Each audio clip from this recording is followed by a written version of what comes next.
Baby, be in love with your fantasies. I can be a star, make a sky so bright. Welcome to my dungeon, this is ecstasy. Let me play the fantasy. What's good, YouTube fam? It's your girl.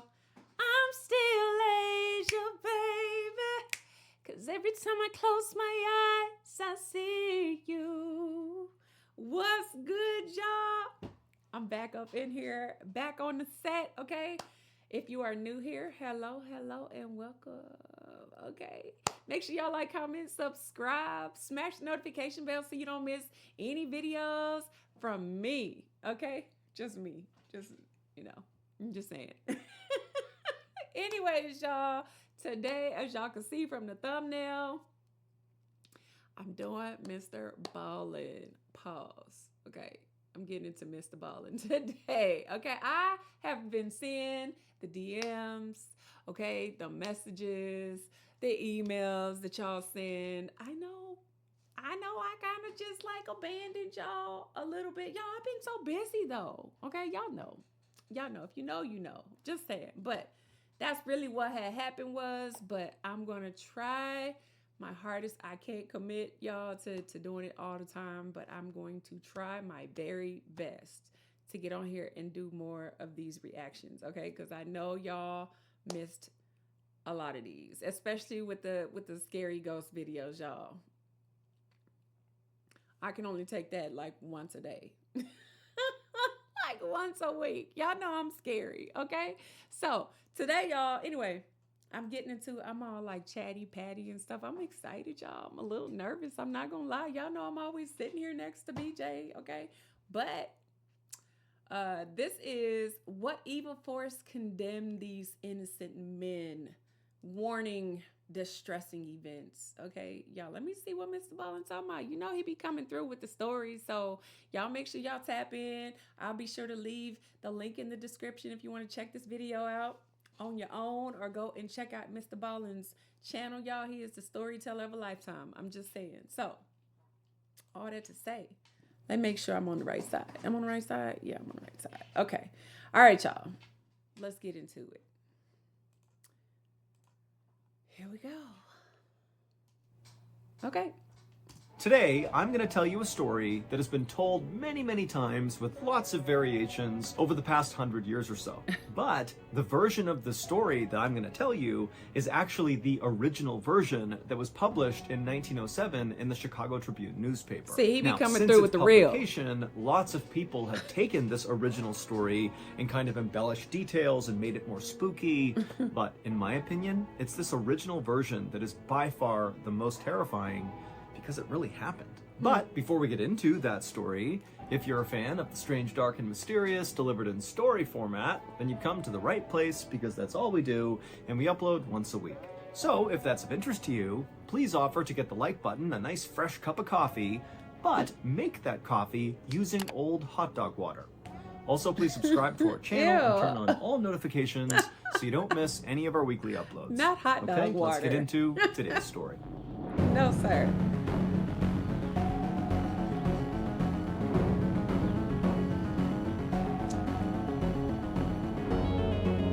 Hell on high water.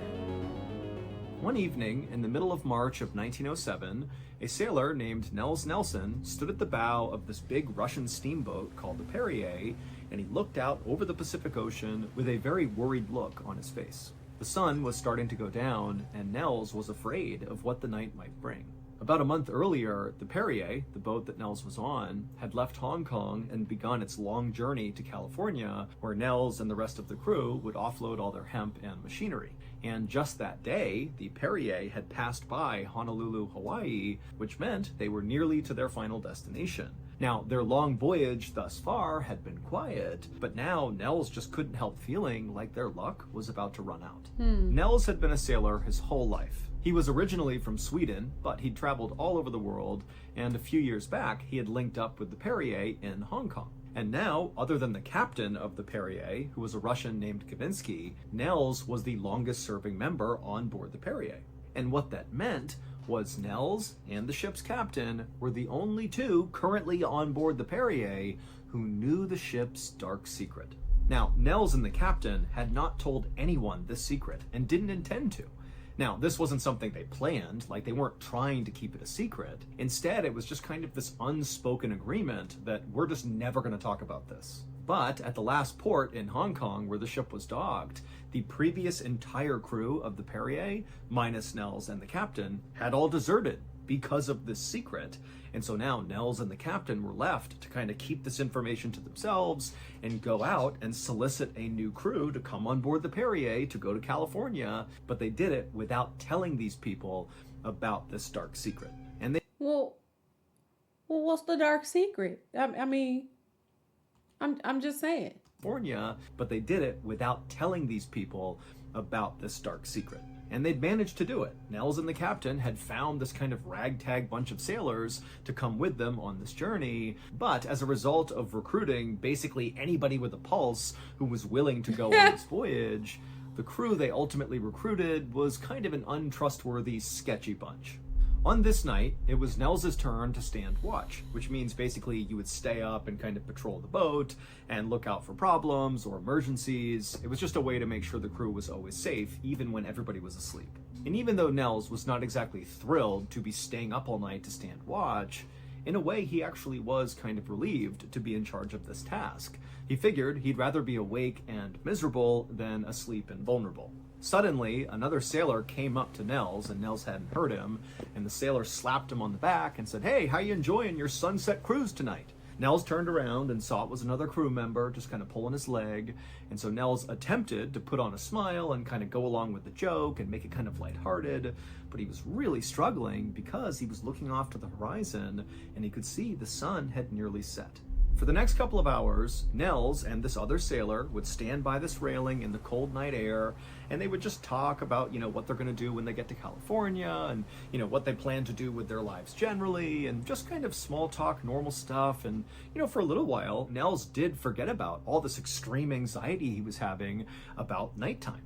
But at some point, as Nels and this other sailor were just chatting away, there was this warm breeze that kind of came across the deck of the ship. Now, remember, it had been very cold all night, and so this warm air really stood out. And the second Nels felt that warm air, he knew his worst fears were about to be realized. Oh, and so gosh. Nels was so scared about what was about to happen that he just kind of froze. He couldn't even turn and tell his partner what was happening. And his partner was totally oblivious because his partner had never been on the Perier before and didn't know the ship's dark secret. And so this other sailor just kept on blabbering away, totally oblivious. But then, as Nels is frozen to the spot with fear, from down below in the ship, where the crew was all sleeping, they heard this loud, guttural scream, like one of the crew members was being tortured or something. And right away, the guy next to Nels, the other sailor who had been with him, he stopped talking, because now he knows there's a problem. He doesn't know what it is. Wait a minute. Wait. Why you ain't said nothing, Nels? Okay? Why are you standing here all scared and then you ain't even told me the secret? At least let me prepare myself, okay, for what's to happen. If I need to jump, if we need to dive, I don't know what's going on, okay? What kind of friend are you? But obviously something's wrong. Now, Nels was still frozen with fear because he knows what's happening. He knows what's gonna happen. Oh, God. And so he was just standing there, and the other sailor is like, "Nels, what's going on? We gotta go down there." But it wasn't until more screams began coming out of the berthing area down below that Nels kind of snapped out of it, and he was like, "All right, come on, we gotta go." And the two of them, they went bombing down the steps down into the berthing area, and they went into the first compartment where these screams were coming from. And when Nels and his partner walked into this room, they looked and they saw two of their crew members were sitting on one of the bunks, just completely rigid, as if they were totally stiff. And the two of them were just screaming as loud as they possibly could in perfect unison, but it was like they weren't there. It's like their eyes were staring off into the distance and they couldn't control their bodies. I'm going back up to the top. I'm okay. Y'all gonna have to work that out. Now, Nels knew what was going on here, but the partner didn't. And so the partner's looking at Nels like, "What's going on here?" And Nels just turned to him and said, "Look, I think we can quarantine them. Help me move them." And so this partner has no idea what Nels is doing. He doesn't understand what's going on. But he kind of jumped into action with Nels, and Nels and this guy, they grabbed these screaming crew members who were totally stiff, and they remained stiff as Nels and the other sailor dragged them out of the room, down the hall, and they put them in what's called the hold, which is kind of like a jail cell on board a ship. It's where sailors who misbehave get sent to. And so it's a place you can put things and lock the door, and they don't come out again. Nels' thinking was, if we can take these affected crew members and quarantine them in the hold, maybe, just maybe, this won't spread to the rest of the crew. But as soon as Nels had shut and locked those two men inside of the hold, it was like the entire ship erupted with screams as the entire crew, minus Nels and his partner, just began screaming like mad. It was like the ship was total chaos. And so Nels and the crew member, they began running down the hall trying to figure out where the screaming was coming from. But before they knew it, the rest of the crew were streaming out of their rooms into the hallway, just screaming and running their way upstairs to the top deck. And so Nels began telling himself, stay calm, it's okay, it's not happening to you yet. But then it felt like someone had reached up inside of Nels' chest and was squeezing as hard as they could. It was like his body was being possessed by something, and then he felt this pressure building up inside of him, and then it was like, without even trying, suddenly the loudest scream that had ever come out of Nels came out of his mouth, and he was completely powerless to stop it. And seconds later, Nels, screaming at the top of his lung, along with his partner, who was also screaming, they joined the stampede of other screaming crew members running their way up to the top deck. Oh, God.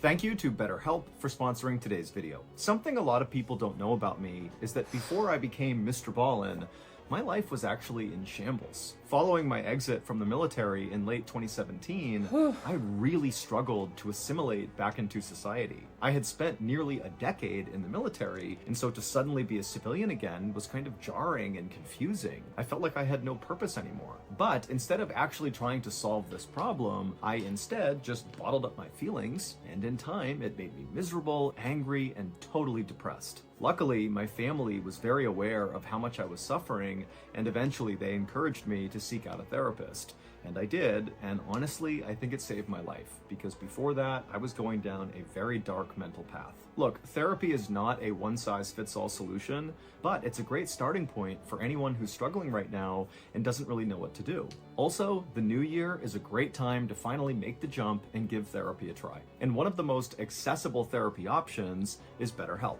BetterHelp is a highly reviewed online therapy platform, which means you can get the help you need right from the comfort of your own home. Get matched with a BetterHelp therapist after filling out a brief survey online. Then it's up to you how you speak to your therapist, whether it's through messaging, phone, or video calls. Also, you can switch therapists at any time at no additional cost. Go to our sponsor, betterhelp.com/MrBallen for 10% off your first month of therapy with BetterHelp and get matched with a therapist who will listen and help. Okay, back to the story.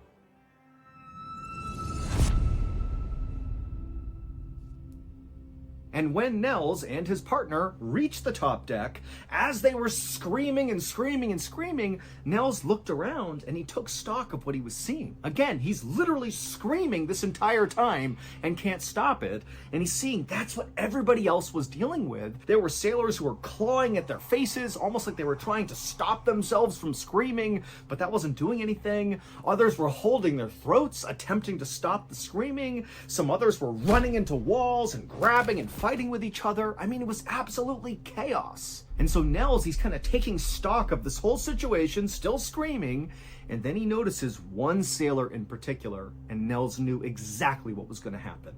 That one sailor, who Nels did not know well, he was one of the sketchy crew members who were picked up in Hong Kong, he stopped screaming. And Nels could tell because there was this look of absolute calm over this sailor's face. And he was down on all fours, almost like an animal, right out in the middle of the top deck. And Nels, as he continued to scream, watched as this young, now very quiet sailor started to move across the deck like an animal. And as he did, he got faster and faster, like he was galloping on all fours, and he was headed straight for the railing of the ship. Wait a minute. So the whole time, you knew something like that existed on this ship, and you didn't say nothing? Why are we even on this boat, sir? Okay? No, absolutely not. I'm not doing that, y'all. Now, Nels, in his conscious mind, he knew what was going to happen next, and he wanted to stop it, but just like he couldn't stop his own screaming, he was powerless to stop what was about to happen to this young man. And sure enough, Nels watched in horror as this galloping young sailor went full speed to the railing and then just leapt clear over it and splashed into the water below. And the second he hit the water, it was like everybody on the ship broke out of their trance. The screaming stopped, and it was eerily quiet. And one by one, each of the crew who had kind of broken out of their trance now began looking around, having no idea how they just wound up on the deck and what was even going on. And they looked at each other to try to figure out, like, do you know what just happened? But nobody knew. And then this very tense silence was broken when one of the crew members who had seen that young man gallop and leap over the side, this crew member, he yelled, "Hey, man overboard, someone jumped over." And it was like that was the thing that everybody was going to focus on. We're going to forget about this absolute craziness that just happened, and we're going to try to rescue this guy. But despite lowering down rowboats and paddling around for nearly an hour and yelling out for this guy and turning their ship around over and over again, they never found him. He never made a single noise, nothing. He just vanished into the night. Oh, wow. And that was it. And so after about an hour of searching, the search was called off, and this sailor who had leapt over the edge was declared dead. And once he was declared dead and the rest of the crew were all back on board the Perier, standing on the top deck, looking around like, what just happened? Nels and the captain looked at each other and nodded, because they knew they would have to tell the crew what just happened. They would have to share this ship's dark secret. And so Nels and the captain told the crew the big secret, and the crew was obviously horrified, but considering they had just been through the entire experience, they weren't exactly surprised. They just hoped that, this night was the only night this craziness would happen. But the following night, the same thing happened. Everybody screamed, went crazy, ran up to the deck, somebody leapt overboard. The next night, same thing happened as well. We need a new boat. Okay? Why are we on this boat? The next night, so 4 nights in a row of this, the captain just could not take it anymore, and when he heard that first scream echo through the ship, the captain grabbed a pistol, put it to his head, and fired. In early April, the Perier finally reached San Francisco, California, where the crew was supposed to offload their hemp and machinery. By this point, one of the sailors, whose name was Padaman, had assumed command of the ship, but by this point, the crew were very close to mutiny. They did not want to be on the ship anymore. They didn't care who was in charge. Right. And in fact, once the Perier got even just within sight of land, there were 9 sailors still on board the Perier who stole one of the rowboats, lowered it down to the water, and just paddled to land to get away from the Perier. That sound like something I would do. Give me this daggone boat. I'm about to go. I'm not waiting on y'all. Y'all moving too slow. I need to get off this ship. That's all I know. That's it and that's all. Okay? Who coming with me? As fast as they could. They didn't even ask to be paid. They just wanted to get away.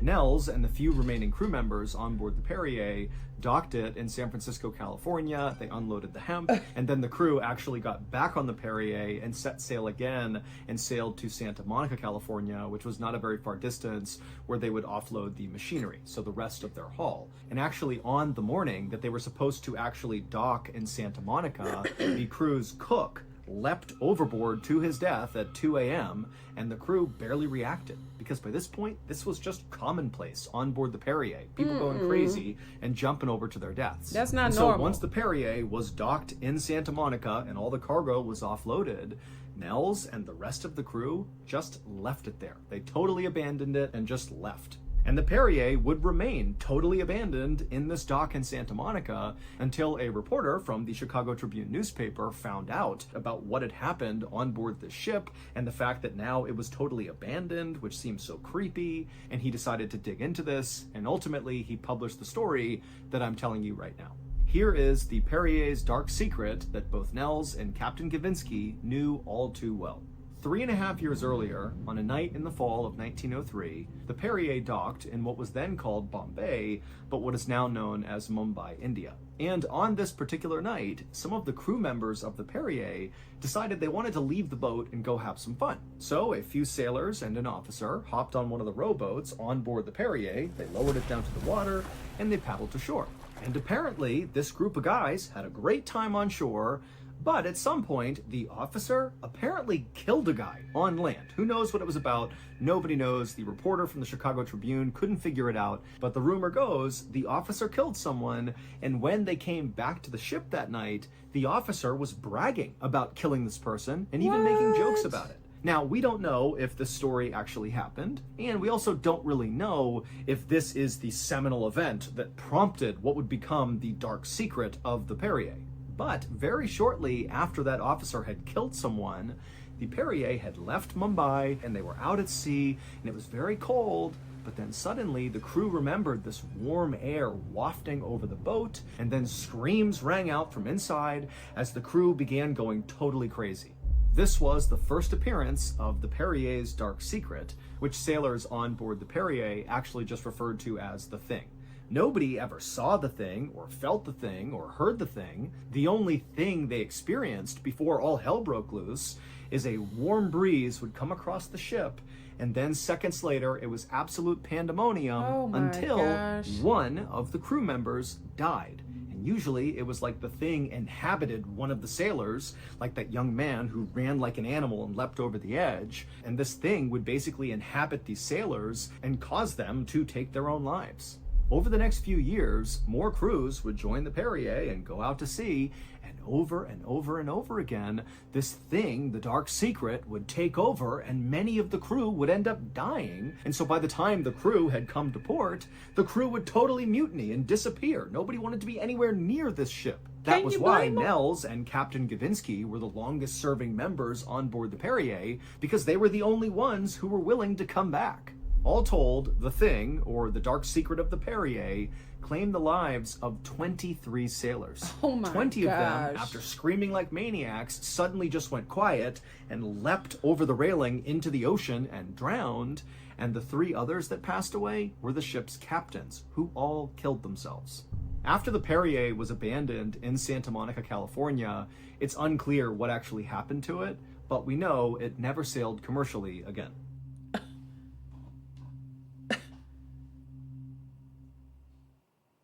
One night, in a cemetery in Alabama, this woman was visiting her sister's gravesite, and her sister had passed away when she was only 6 years old. And so this woman had really never gotten over that. And so as she's sitting by the gravesite, she begins to hear what sounds like kids laughing and playing and singing songs. But it's the middle of the night, and she's in a cemetery, and so she was very confused by this, and so she decided to go investigate. So she got up. Okay, I think this is a whole nother story. Y'all. My thing is like, look, you don't need to, I believed you the first time. Okay, I don't need to go back and be the one that holds the secret keeper of the deep, dark secret of the ship. Like, you got me messed up. I'm not doing that. I'm not getting back on it. I'm not finna tell anybody about it. As a matter of fact, I'm be trying to figure out how to get rid of it. Where we can go to drop this dang thing off some dang on where, okay, and leave it there. I'm just saying, what? The fact that 23 people, y'all, I gotta look into this dang on story. I don't know if this is, it sounds like a true story, right? It gotta be. It was in the paper, like, who the heck? No way, y'all. I don't know. And the captain, there's no way. Why would you even keep a secret like that to yourself? I guess obviously for money. But like, why risk all of that to be scared and terrified out of your mind? You got me messed up. Okay, the first time, that would have been the last time. Wherever we got to where we were going the first time, like, take me to the closest part of the land. Okay, get me there. That's where we need to go. We don't need to meet. We're not going to California. Okay, we going to whatever land we get to first. I'm just saying. I'm just saying, y'all. But anyways, y'all tap in. I hope y'all enjoyed this reaction. It's been a lot of fun. If y'all enjoyed it, give your girl a big thumbs up, like, comment, subscribe, smash the notification bell so you don't miss any videos from moi. And shoot, if ain't nobody else told you, I love you, and we gonna see y'all. I'm gonna see y'all in the next video, y'all. Bye, y'all.